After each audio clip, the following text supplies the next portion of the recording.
Hello, my friends. Welcome back to Tittle Tattle Tarot. It's Georgie. And on the table today, I have very traditional Rider-Waite Tarot.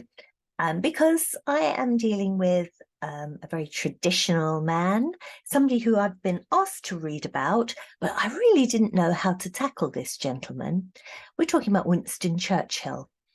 And this man led such a long life, was involved in 2 world wars. Oh, good grief, there's so much life there and so much to talk about and so much to read on. So I'm going to concentrate on just one aspect of his life, which interests me, and I hope that it will interest you. The aspect of his life I want to focus on in this reading is his life as an artist. He was an amateur artist. And the thing that was very interesting with Churchill is that he didn't even pick up a paintbrush until he was 40. It is quite unusual because usually with people that are so passionate about art, you know, they have it in their blood. They're born drawing and they're born creating, but he wasn't at all.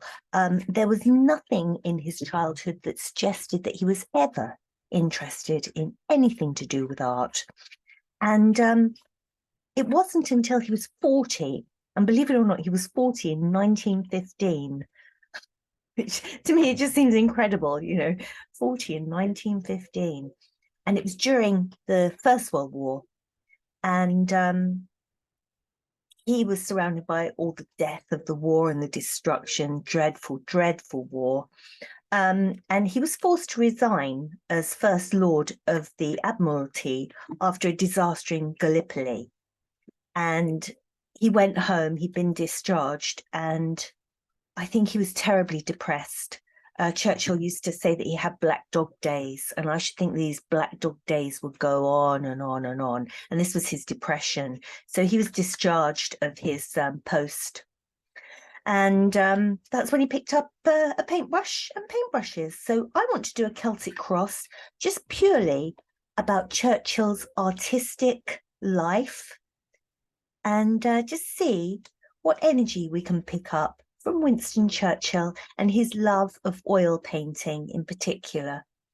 So let's just pull the whole cross and we'll talk about it once it's all on the table. Let's see what we've got.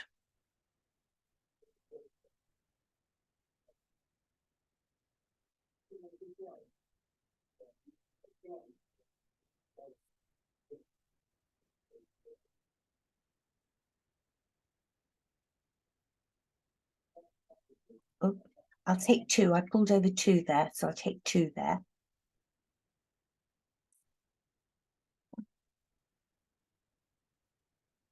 Okay, so let's see what we've got here.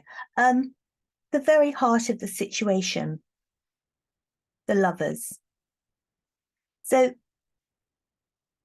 it's a very healing card, the lovers. They don't have to be sexual love. It doesn't have to be between a husband and a wife, but it's close relationships. And I think that when he got back from the war and he was at home and he'd been discharged of his post, I think this card was very, very important to him. It was a relationship with his family, his wife, the people around him that gave him the encouragement to start looking after his mental health. And this is the kind of union card, the choices card. You know, you have a choice. You can either be in your black dog day and you can be depressed, or else, you know, you can take the situation into your own hands and you can start to heal yourself.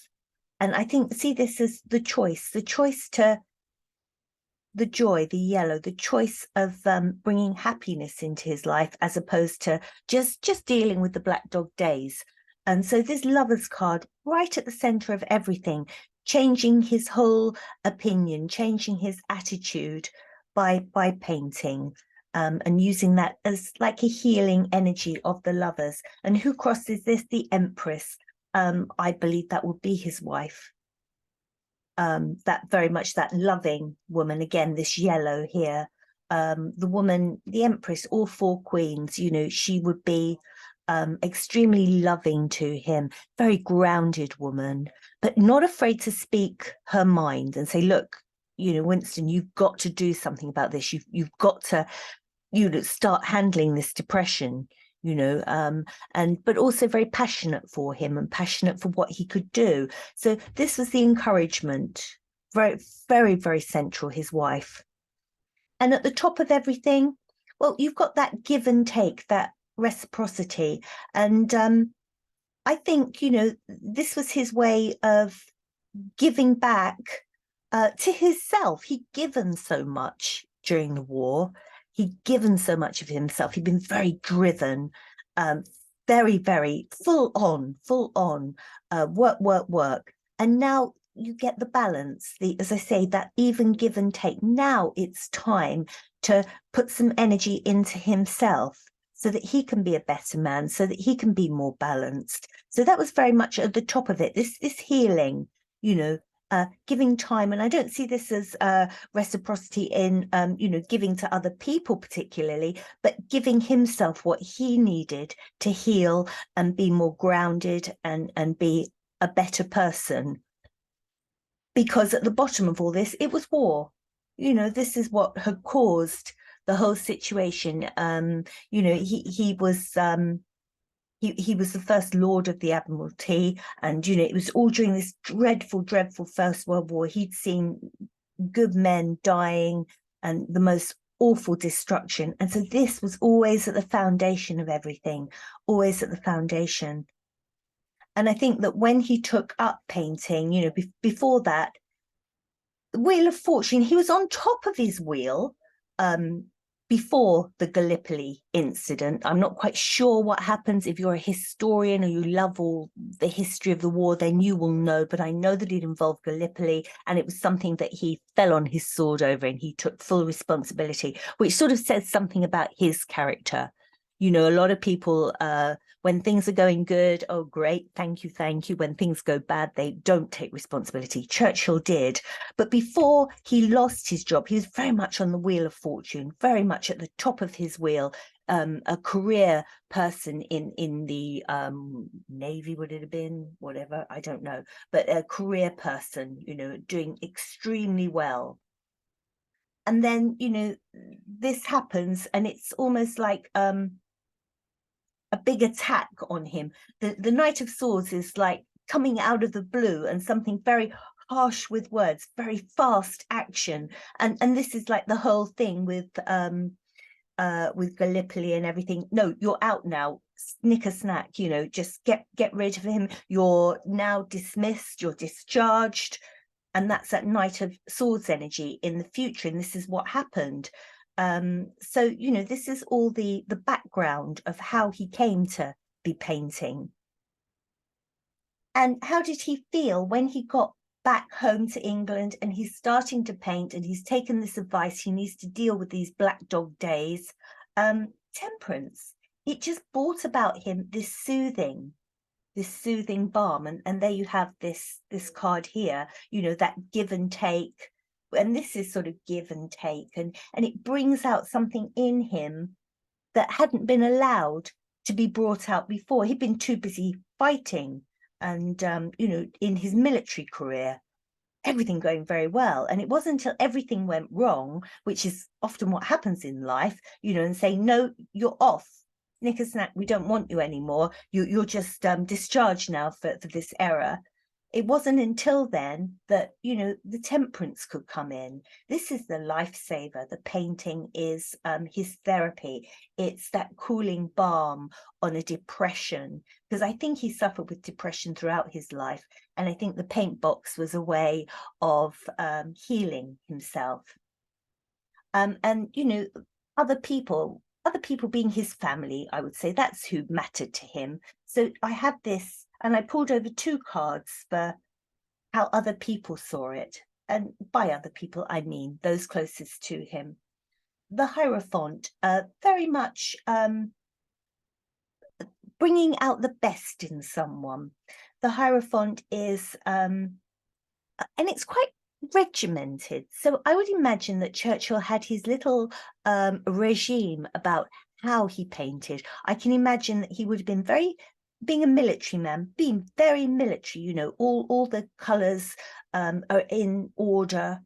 All the paint boxes in order, all the brushes are nicely in order. He knows where everything is in his studio, which is 100% different to me because I can never find anything and I'm so disorganized. So I'm definitely never the Hierophant. But he was the Hierophant. I mean, he had very strict rules about his studio, how he painted, how he conducted himself. And his family saw that and they thought that that was good because it kept that the military is very regimented, isn't it? And I think that he needed that structure, and painting, believe it or not, kept that structure in his life. And the family, it made a happy home. This is like your four walls, your structure, and the yellow and the wreaths. This is harmonious home. I would have thought if he hadn't have had painting and he'd been discharged from the army, you know, he'd been like sort of not doing his military work, I should imagine we would have been this way up. It would have been a very dark home. Because I could imagine Churchill in a temper and in a depression would not be somebody you want to be around. But this painting and this very military way of handling his painting and his routine made it for a very happy environment. So happy man, happy life, good painting. This is all so positive, so very positive here. And I think it was this one next. This is what the universe said, and the universe said, well, you weren't celebrated, you know, they got rid of you, you weren't celebrated, but this is what was meant to happen. And you know, sometimes dreadful things happen and you think, oh my God, I will never recover from this. I mean, this man had lost his career basically. He'd been discharged, not dishonorably, but certainly not in a blaze of glory. And this is the honorable, this is wow. Oh, well done, Churchill, very, very good. But nobody was saying that, you know, this incident in Gallipoli and the way that he was dispatched with, it didn't have this ring about it, this six of wands, this, yes, well done, coming home hero. It was the other way up. And I believe that destiny and the gods are sort of saying, sometimes you need to be brought to your knees and you need people to, you know, almost be saying, oh, this is dreadful, you've done so wrong, so that you can discover something else in your life. And he discovered art, and it made him, like the King of Cups, a much more balanced man. Somebody who saw nature and you know, could look at landscapes in a way he'd never looked at them before, and was a very very loving energy that he would not have had if he hadn't have picked up the paintbrush. He wouldn't have had that kind of energy. So the only painting that he did during the Second World War was apparently there was some kind of meeting, and it was like a conference in Africa, in Casablanca, and I believe that President Roosevelt was there, and they had this big meeting about which direction the war was going in, and Roosevelt was there and Churchill. And now, you know, throughout that 6-year period of the Second World War, he didn't paint. He was so busy doing his whatever he was doing, leading the country during war. But when he was in Africa and he was in Casablanca, him and Roosevelt, they got on very well. And he said to Roosevelt, before you go back to America, you must come to Marrakesh with me, and we must see the sunrise over Marrakesh because it's so beautiful and I want you to see it. So they got up early and they went to Marrakesh to see the sun rising. And I want to know what that was like. First of all, what was that like for Roosevelt? Ace of Swords. How lovely. That is, my goodness, what a sight. That is the truth. That is amazing. What a life-affirming, positive experience. That's how Roosevelt saw it. And how did Churchill feel about seeing this wonderful sunrise in Marrakesh? He'd seen it before. But look, the Empress, well, she's not the Empress, she's the Nine of Pentacles, but it's just like, look how yellow this is. And this is, oh, earth and freedom and that wonderful sunrise in the yellow. Just that, this wonderful country, and you could see the country as being female, this wonderful country blossoming and blooming in the early hours of the morning, and just how wonderful that was. They both loved it. They both loved it. And when Roosevelt went back to America that same day, Churchill went back to Marrakesh and he painted that scene that him and Roosevelt had seen, the sun coming up over Marrakesh, and he sent it to Roosevelt. And I would like to know what President Roosevelt, how do you say that? Is it Roosevelt or Roosevelt? I don't know, and I apologize. But whatever the president thought about it, what did he think about this oil painting that came from Churchill? And look at this. Oh, this is lovely. He was traveling. Roosevelt had gone back to America. This is your traveling card. He was going back overseas to calmer waters, really. You know, America wasn't being bombed or anything like that. So you could say that, you know, these choppy waters, that's sort of Europe and Africa and everything here. And then Roosevelt's going back, traveling overseas, back to America. And when he gets home, not long after he's home, what turns up, this wonderful painting, Ace of Pentacles. How wonderful. It is just like that seed that you remember. It was planted in Marrakesh. He saw that sunrise come up. He saw the birth of that, you know, that wonderful vista in front of him. And he was overjoyed to receive that. And I believe that was a real treasured thing that Roosevelt very much appreciated. And Churchill said in his life that it was painting that kept him sane. He said without painting, he wouldn't want to live. That's quite a statement. And I would just like to know a little bit more about that. You know, he said without painting, his life wouldn't be worth living. So let's just see what the cards say about that. King of Wands, there's your passionate man. There's your passionate man. You can't get more passionate than the King of Wands, passionate about his painting, just the reason to live, you know, the reason to live.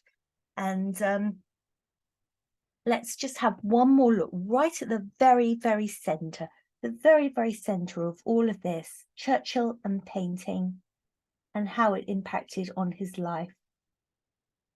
How it impacted on his life.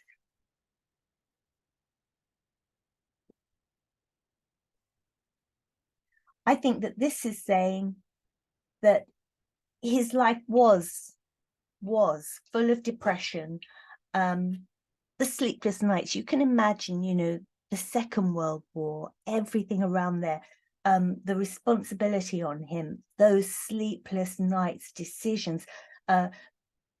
We were on our knees during the war, you know, we were so close to defeat. This is your wounded warrior, mentally wounded, just putting up your last wand of defense against the Germans. And you know, we were so close to losing. He never thought that we would, but these are cards of total at your wit's end, at your most vulnerable. And when he was, let's go right to the very bottom of this deck. All of this terrible stuff, what is here? Look at that. The hope of better things to come. This is almost like looking out at that sunrise in Marrakesh. This is better things are coming, and you know, good things are on the horizon. Things will work out. And I think throughout his life, this isn't just the war, it's whenever things got him down, whenever he had his black dog days. And that could have been well after the war, you know. Remember, he lost the election and Labour got in after the war. So he was totally wounded. And whenever that happened, whenever he was low, look how yellow this card is and how positive. The man standing there, with his head held high. Painting enabled him to slow down his world and enabled him to put things into perspective, and with this temperance card to be balanced. I think this is a lovely, lovely reading about a man and his painting and the way that his paint box helped him to deal with some mental illness, some depression, and made him a much more balanced. Crikey, I'm getting quite, I'm getting quite upset now. It made him a much more balanced, a nicer man to be around for his family, and a better man. Oh, I hope you enjoyed that. I love doing that, and that was a total joy for me to feel that energy of how much he loved his painting, and that's a very special reading. I hope you enjoyed it too, and I'll be back soon with another one. Take care. Thank you. Bye bye.